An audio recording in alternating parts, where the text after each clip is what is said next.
शरीर के ऊपरी हिस्से से हम इस विश्राम क्रिया का अभ्यास शुरू करेंगे। दोनों पैरों को सामने की ओर फैलाकर बैठें।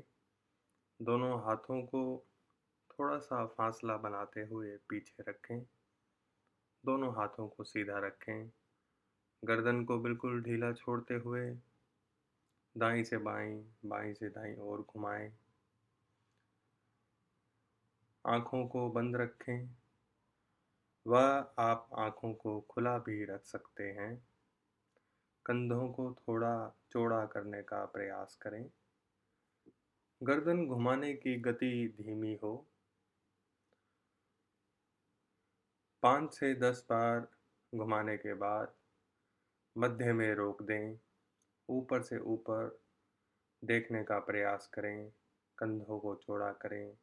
गर्दन को बिल्कुल ढीला छोड़ते हुए पीछे की ओर झुका रहने दें और पीछे जाने दें और पीछे जाने दें। थोड़ा सा कष्ट महसूस होगा, लेकिन यह कष्ट दर्द को दूर करने में सहायक होगा। बिल्कुल ढीला छोड़ दें गर्दन को, सभी मांसपेशियों को ढीला कर दें। कंधों को थोड़ा और चौड़ा करने का प्रयास करें। दोनों घुटनों को सीधा रखें। पैर के अंगूठों को ढीला छोड़ दें। आँखों को बंद करें और शरीर की पूरी शक्ति को बाहर निकल जाने दें। दोनों कोहनियों को सीधा रखें जैसा आप देख पा रहे हैं। धीरे धीरे वापस आते हुए गर्दन को सामने की ओर लेकर आएं।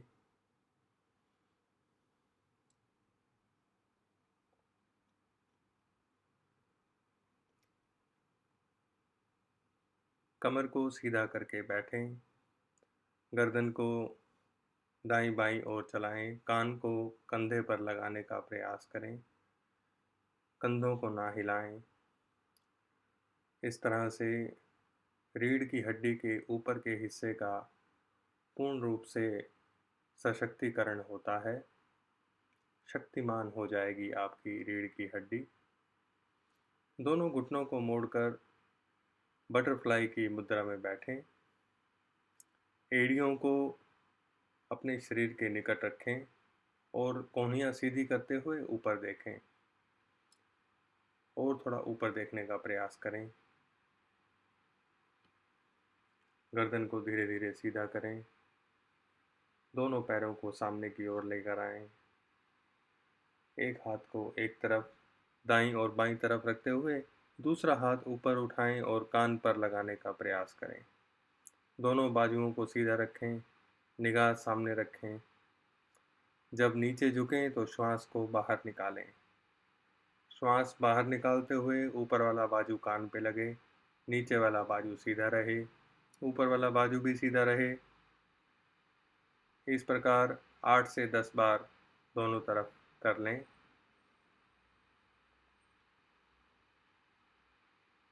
कमर को ढीला छोड़ने का प्रयास करें। सारा स्ट्रेस कमर से बाहर निकल जाए धीरे धीरे। दोनों हाथों को ऊपर उठाएं। फिंगर इंटरलॉक कर लें। हाथों को ऊपर की ओर पलटें और धीरे धीरे लेफ्ट और राइट साइड ट्विस्ट करें।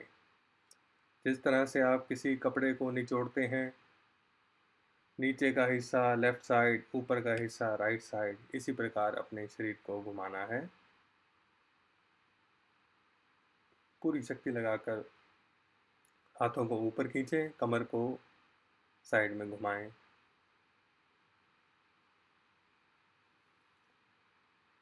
धीरे धीरे दोनों हाथों को नीचे लेकर आएं। कंधों को थोड़ा घुमा लें, थोड़ा विश्राम दे दें कंधों को।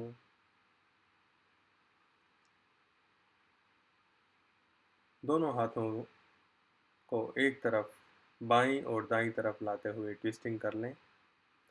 शरीर को मोड़ते हुए तौलिए की तरह निचोड़ते हुए दोनों हाथों को भूमि पर स्पर्श कराना है।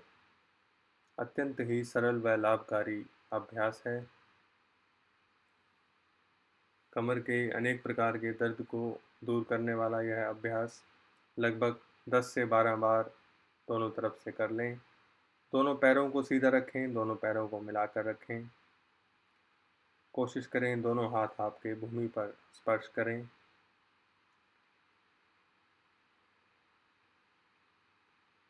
8-10 बार इस क्रिया का अभ्यास करें और धीरे धीरे बाईं और दाईं तरफ रोकने का भी अभ्यास करें। पेट के बल भूमि पर लेट जाएं। दोनों कोहनियों को मोड़कर दोनों हाथों को चिन के नीचे लगाना है और उसके बाद भुजंगासन की इस प्रकार मुद्रा बनाएं। कोहनियाँ और आपकी उंगलियां भूमि पर स्पर्श करें। घुटने सीधे हों, थोड़ा पैरों में अंतर हो। नाभि तक के शरीर को ऊपर उठाएं। श्वास भरते हुए ऊपर उठाएं। श्वास बाहर निकालते हुए नाक को भूमि पर स्पर्श करें। श्वास भरते हुए कंधों को, गर्दन को ऊपर उठाएं। श्वास बाहर निकालते हुए वापस आएं। इस प्रकार इस क्रिया को लगभग 5 से 7 बार दोहरा लें। दोनों हाथों को सीधा करके पीछे से कमर के पीछे फिंगर इंटरलॉक कर लें। कोहनियाँ सीधी कर लें बिल्कुल और धीरे से कंधों को ऊपर उठाएं। फिर नीचे आएं, कंधों को ऊपर उठाएं, फिर वापस आएं, ऊपर और नीचे। इस प्रकार से लगभग 10 बार दोहरा लें। आपकी रीढ़ की हड्डी को बहुत बल मिलेगा और 10वीं बार रोकना ना भूलें। होल्डिंग करनी है एक आसन की आपने। वापस आने के बाद थोड़ा विश्राम कर लें। कंधों को ढीला छोड़ें, गर्दन की मांसपेशियों को ढीला छोड़ें। लंबी गहरी श्वास नाक से लें, नाक से बाहर निकालें। दोनों हाथों को 180 डिग्री के कोण पर सीधा कर दें। दोनों घुटनों को मोड़ते हुए दाईं और बाईं तरफ घूमने का प्रयास करें। दोनों पैरों को बाईं तरफ ले जाएं और गर्दन को दाईं तरफ मोड़ें। दोनों पैरों को दाईं तरफ ले जाएं और गर्दन को बाईं तरफ मोड़ें। इस तरह से आपकी रीढ़ की हड्डी गर्दन से लेकर कमर के निचले हिस्से तक क्रियान्वित होगी। इसके बाद दोनों हाथों को सामने रखें, थोड़ा सा खींचते हुए अपने शरीर की ओर खींच के लाएं। कोहनियों को सीधा रखें, ऊपर की ओर देखें और वापस आएं। श्वास को बाहर निकालते हुए। अत्यंत सरल व लाभकारी अभ्यास है ये। ऊपर की ओर देखें, कंधों को चौड़ा रखें, नाभि को भूमि पर स्पर्श करें और दृष्टि को ऊपर ही ऊपर लेकर जाएं। इसके बाद एक बार दोबारा दोनों हाथों को कमर के पीछे रखकर फिंगर इंटरलॉक कर लें। अब दोनों हाथों को भी और पैरों को भी ऊपर उठाएंगे। विश्राम करें और करवट लेते हुए उठकर बैठें। यह बहुत ज़रूरी है किस प्रकार से आपने करवट लेते हुए उठना है। जब आप सीधे लेटे हों तब भी, जब आप पेट के बल लेटे हों तब भी। वज्रासन में बैठ जाएं।